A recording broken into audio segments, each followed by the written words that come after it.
Hi there, I'm Paul Mitchell from the Human Enterprise. You may remember last week we talked about the change model, 3 stages of change. A very simple model. There's an ending, there's a transition or a neutral zone we go through, and then there's a beginning.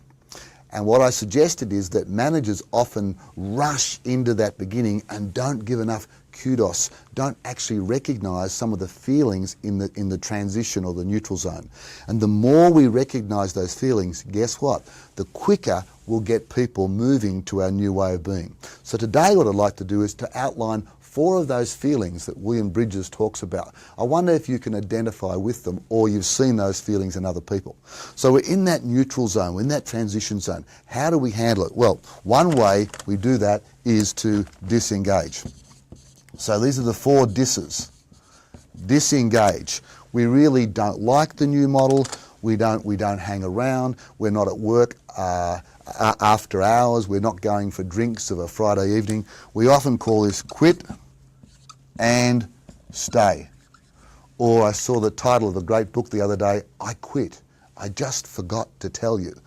This is the way some people handle the new change. They need space. They need space. Another thing that often happens is we get disidentified. So the second, if you like, feeling that people get is, I used to be somebody. I used to be somebody. In other words, I was a supervisor before. I knew what I did. I had a badge, I had an office. I used to be somebody. Now in this new thing, I haven't got an office. It's open plan. I used to be somebody. So there's feelings of disidentification. I don't know who I am anymore. This is a huge one, because one of the things we hold on to as our identity as human beings, or rather we hold on to as human beings, is our identity. This next one is an interesting one, disorientation. I'm lost. Disorientation. Where the heck are we? I don't know, some of you may remember, viewers may remember a Mel Brooks thing called F-Troop, where they used to say there was an Indian tribe and they were called the Hakawi, the tribe. Why were they called the Hakawi tribe? Because they were lost everywhere and they would continually say, we're the Hakawi, we're the Hakawi. This actually also happens to some people when you're going through change. They don't know what to do, they don't know where they are. They're disorientated, where the heck are we? And the final one is some people will be very, very angry.